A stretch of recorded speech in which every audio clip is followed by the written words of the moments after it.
Bonsoir à tous. À la une de l'actualité de ce 26 mai 2024, en Ukraine, le bilan de la frappe russe qui s'est abattue sur un hypermarché dans l'après-midi de ce 25 mai, il s'est alourdi. 12 personnes ont été tuées dans l'attaque. Nous reviendrons très largement de ce nouveau bilan meurtrier au cours de ce journal. Avant la finale de la Coupe de France, l'OL au PSG au stade Pierre-Mauroy de Lille. Les supporters de deux clubs se sont affrontés au péage de Fresnes-les-Montauban samedi 25 mai. Une trentaine de personnes ont été blessées. 4000 personnes tirées au sort participent à un pique-nique géant sur les Champs-Élysées à Paris ce dimanche.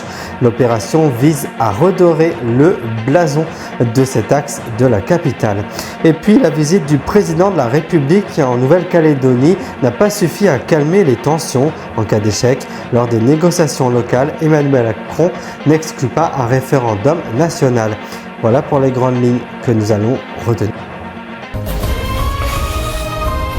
Le magasin s'est embrasé en quelques minutes à Kharkiv en Ukraine. Selon la direction de l'enseigne, au moins 200 clients et employés se trouvaient à l'intérieur lorsque les Russes ont frappé. Tout s'est éteint d'un coup et les débris ont commencé à nous tomber dessus, témoigne Lyubov, une agente de nettoyage de magasin. Le récit est signé Pauline Mauger.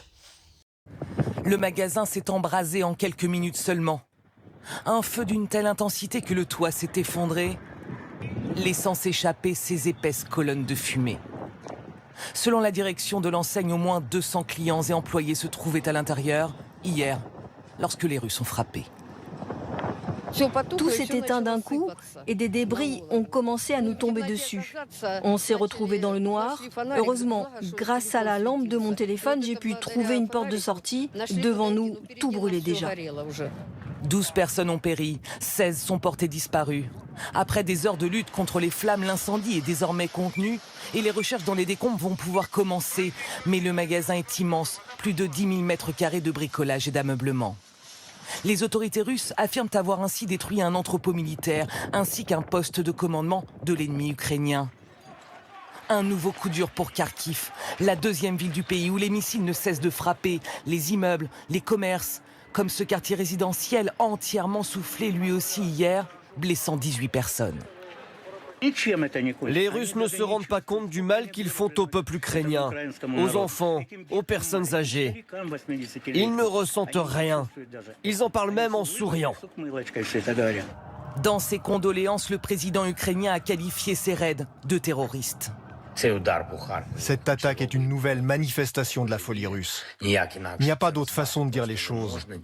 Seuls les fous comme Poutine sont capables de tuer et terroriser les gens d'une façon aussi ignoble. Volodymyr Zelensky, qui a une nouvelle fois appelé ses alliés occidentaux à fournir davantage de systèmes de défense antiaérienne à son pays. Dans les tranchées, il combat les Russes sur le front et Klox a 24 ans, engagé comme volontaire, il a rejoint l'armée ukrainienne dès le début de la guerre, il y a un peu plus de 2 ans. Aujourd'hui, il ne comprend pas pourquoi les jeunes Ukrainiens de son âge n'ont pas fait le choix de défendre leur propre pays. Il explique que son point de vue, je ne sais pas comment motiver les jeunes. Moi, j'ai décidé tout seul d'aller me battre alors que les connaissances m'en avaient dissuadé. Si ne vous voulez pas que les Russes viennent à nous, il faut les chasser, a-t-il déclaré. Reportage de Bernard Mousset. Dans les tranchées, il combat les Russes sur le front Est. Klox a 24 ans. Engagé volontaire, il a rejoint l'armée dès le début de la guerre il y a plus de 2 ans. Aujourd'hui, il ne comprend pas pourquoi de jeunes Ukrainiens de son âge n'ont pas encore fait le choix de défendre le pays. Je ne sais pas comment motiver les jeunes. Moi, j'ai décidé tout seul d'aller me battre alors que des connaissances m'en avaient dissuadé. Si vous ne voulez pas que les Russes viennent à nous, il faut les chasser. S'il n'y a pas plus de recrutement, s'il n'y a personne pour remplacer ceux qui sont épuisés, ça finira mal. Nous perdrons cette guerre. Pour faire reculer les Russes qui multiplient les offensives ces dernières semaines, l'Ukraine a besoin d'armes occidentales, mais aussi d'hommes. Alors que les pertes sont importantes, le manque de relève est devenu criant dans de nombreux bataillons. Le lieutenant Yegor, 24 ans lui aussi, le vit au quotidien. Nous manquons vraiment de personnel. Normalement, une compagnie compte plus de 100 soldats. Aujourd'hui, c'est maximum 25 hommes sur le champ de bataille. Donc même si cela est impopulaire, nous devons accélérer la mobilisation. Sinon nous perdrons bien davantage de terrain. Mahmoud lui a déjà fait son choix. Il s'est porté volontaire à 22 ans seulement. C'est 3 de moins que l'âge désormais requis pour être mobilisé, comme viennent de le décréter les autorités ukrainiennes. Une décision appréciée par ceux qui combattent déjà. 25 ans, c'est un âge tout à fait acceptable. À mon avis, il aurait fallu le faire beaucoup plus tôt. En tant que soldat volontaire, j'estime qu'il est du devoir de chacun de faire sa part d'une manière ou d'une autre pour protéger notre pays qui est menacé de destruction par la Russie. Près de Donetsk, l'armée russe n'est plus qu'à quelques centaines de mètres de ses positions ukrainiennes. Coyote est pilote de drone. Lui aussi a fait le choix de rejoindre l'armée avant ses 25 ans. Casque virtuel sur les yeux, il ne veut pas montrer son visage. Mais il tient à parler de son engagement en tant que jeune Ukrainien, sans expérience de la guerre il y a encore peu. Les jeunes de mon âge feraient mieux d'aller se battre maintenant, de servir le pays avant qu'il ne soit trop tard. Sur le terrain, la situation s'aggrave de jour en jour. Alors à mon âge, il est préférable de venir ici tant que c'est encore possible et de lutter. La loi sur la mobilisation prévoit également des amendes pour ceux qui voudraient se soustraire à leurs obligations militaires. L'armée ukrainienne estime aujourd'hui avoir besoin de 300 000 hommes supplémentaires. Une frappe israélienne pulvérise un immeuble à Rafah dans la bande de Gaza samedi 25 mai. Hier, les bombardements de Tsahal n'ont pas cessé malgré l'ordre donné la veille par la Cour internationale de justice de suspendre ses opérations dans cette ville de l'enclave située à proximité de la frontière avec l'Égypte. 1 million de Gazaouis y avaient trouvé refuge après qu'Israël ait ordonné l'évacuation du nord du pays. Pierre Leduf. Une frappe israélienne pulvérise un immeuble à Rafah. Les bombardements de Tsahal n'ont pas cessé malgré l'ordre hier de la Cour internationale de justice de suspendre ses opérations. Dans cette ville de l'extrême sud de l'enclave, à la frontière avec l'Égypte, 1 million de Gazaouis avaient trouvé refuge après l'ordre israélien d'évacuer le nord et la ville de Gaza. Nous voulons que l'opération cesse complètement. Nous voulons un cessez-le-feu définitif. Nous voulons un retour à la vie normale car nous sommes des êtres humains. En vue d'une offensive terrestre sur Rafah annoncée par Israël, des milliers de Gazaouis ont dû fuir à nouveau. Ils sont désormais massés à Der el-Bala sur le littoral. Là non plus, ils ne sont pas épargnés par les frappes israéliennes. Elles s'y sont aussi poursuivies aujourd'hui. Les blessés affluent à l'hôpital avec leurs familles éplorées. Pourquoi est-ce que le monde se contente de nous regarder? Ils tuent nos enfants, ils nous tuent tous. Que reste-t-il? Qu'est-ce qu'il reste? Tsahal a mené aujourd'hui des opérations un peu partout dans l'enclave, alors qu'un accord aurait été trouvé ces dernières heures à Paris entre Israël, les États-Unis et des diplomates de la Ligue arabe sur une reprise des négociations. Leur but, obtenir une nouvelle trêve et la libération des otages encore détenus par le Hamas. Scène de chaos sur l'autoroute A1 hier, les effondrements violents opposent des supporters de l'Olympique lyonnais à ceux de Paris Saint-Germain. Au péage de Fresnes, les Montauban, dans le Pas-de-Calais, une bagarre générale a éclaté peu avant la finale de la Coupe de France. Une centaine de supporters des deux équipes en viennent aux mains. Le récit d'Éric Pelletier. Scène de chaos hier sur l'autoroute A1.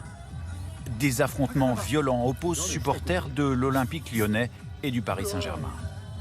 Bagarre générale quelques heures avant la finale de la Coupe de France. Une centaine de supporters des deux camps en viennent aux mains. Cet homme ici à terre est roué de coups de pied. Des fumigènes, des pétards, ça s'est passé très rapidement, en un clic. Et vraiment, on a vu des gens crier par terre. Ils étaient tous en train de se taper dessus. Bilan des affrontements, 8 policiers blessés ainsi qu'une trentaine de supporters. Un bus incendié juste sous la barrière de péage et 4 autres endommagés. L'autoroute a dû être coupée dans les deux sens. Les supporters n'auraient jamais dû se croiser à cet endroit. Les autorités avaient défini 2 itinéraires distincts pour ce match classé à haut risque. Une certitude, les Parisiens étaient bien sur la route qui leur avait été assignée au péage de Fresnes-les-Montauban. Une des 2 équipes était à l'heure et est arrivée pile à l'endroit où il fallait. Une autre des équipes est arrivée au mauvais endroit, à un mauvais timing et a repéré l'équipe adverse. Ce matin, dans un communiqué, le club lyonnais accuse les autorités d'une erreur manifeste de parcours. Pour des raisons encore à déterminer, l'escorte de police a décidé de faire passer 7 cars lyonnais au milieu des 18 cars parisiens rassemblés au péage de Fresnes. Une enquête judiciaire a été ouverte pour déterminer les responsabilités dans ces violences. Au total, 1000 membres des forces de l'ordre avaient été déployés pour sécuriser la rencontre.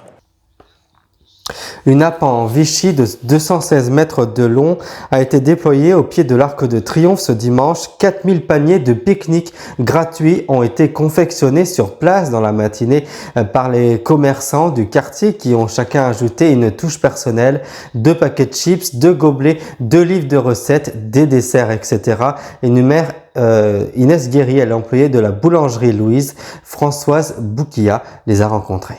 Au pied de l'Arc de Triomphe, une nappe en Vichy de 216 mètres de long et 4000 paniers de pique-nique gratuits confectionnés sur place ce matin même par les commerçants du quartier.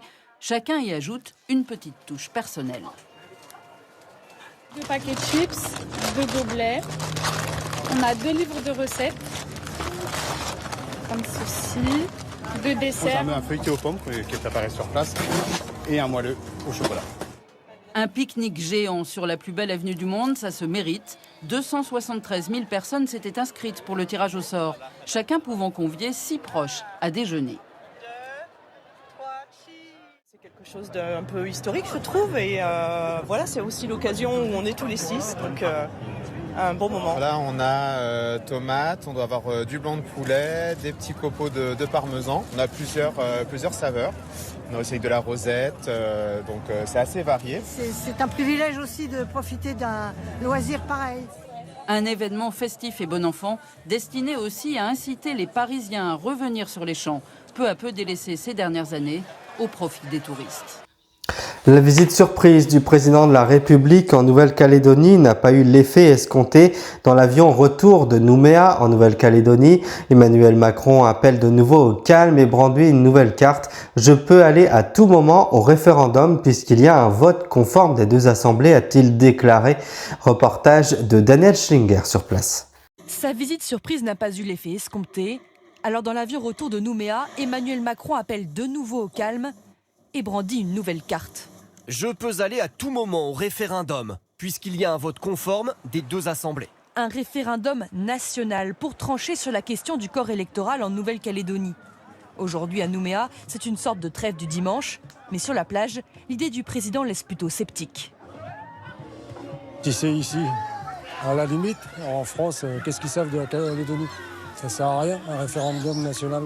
Décider à 18 000 km pour des personnes qui seront impactées fortement au niveau local, je pense que ça peut être lourd de conséquences. C'est pas forcément la meilleure façon de le faire. Au moins, on demande l'avis de tout le monde. Et ce qui a bloqué aussi un peu, ce qu'a senti le côté indépendantiste, c'est qu'on ne prenait pas en considération leur avis, en fait. Donc je trouve que ça, c'est très bien. Aucune réaction officielle du Front de Libération Kanak. Mais du côté des mouvements des jeunes indépendantistes, certains se disent prêts à relever le défi du référendum. À chuche, hein. Il faut y aller. Et encore mieux, poser dedans la question aussi de la souveraineté de la Nouvelle-Calédonie.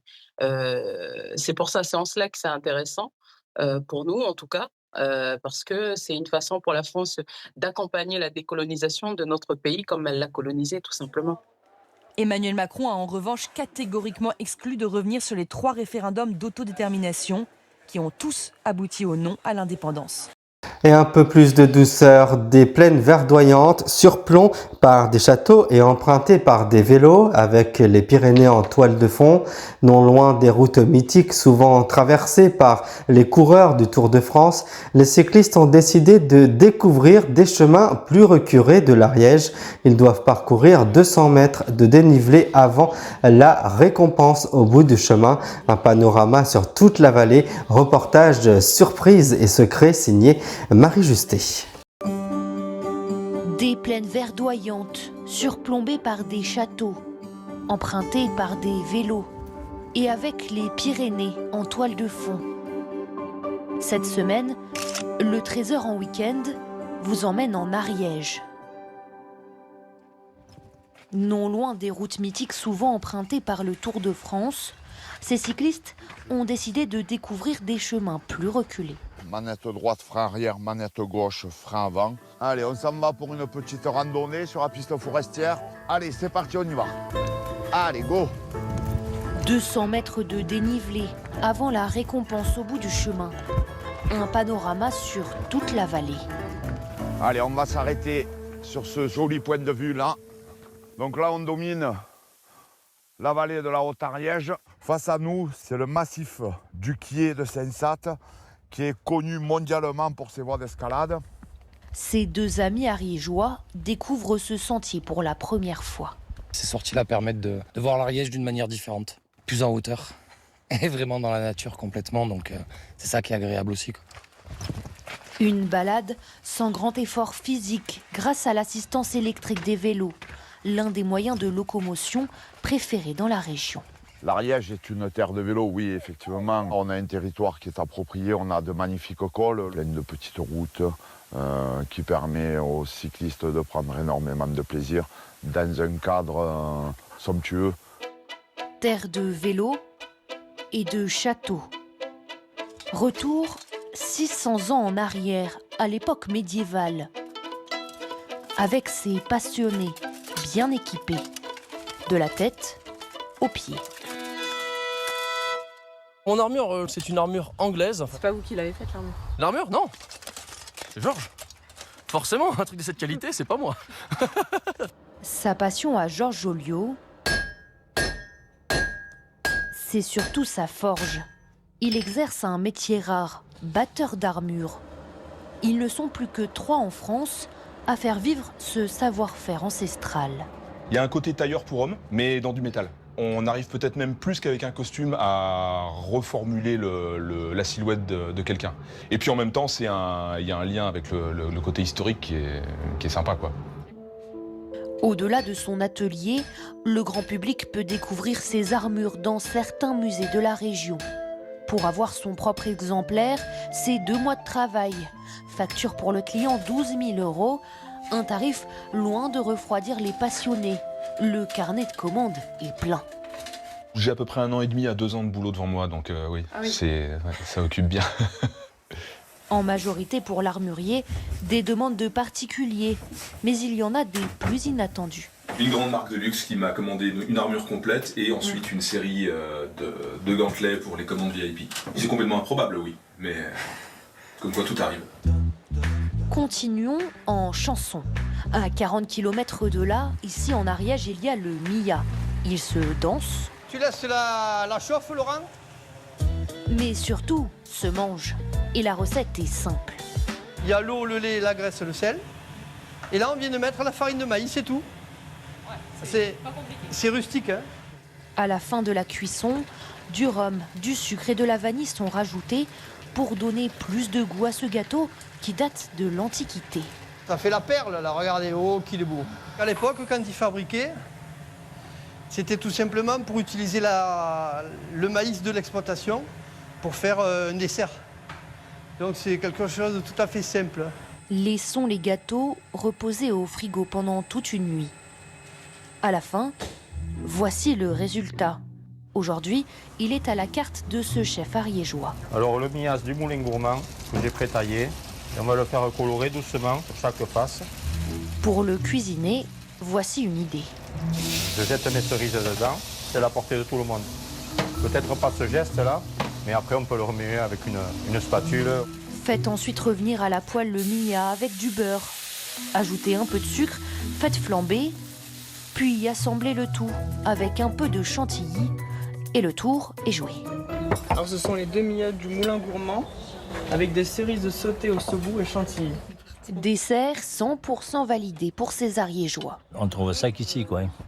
Après, quand vous parlez de Mia ailleurs, ils vous disent oui, mais on en fait du Mia, mais ça n'a rien à voir, quoi. C'est sucré sans trop l'être, hein. C'est un petit goût d'alcool, c'est très bon. Je ne suis pas pâtisserie du tout, mais par contre le Mia, j'adore.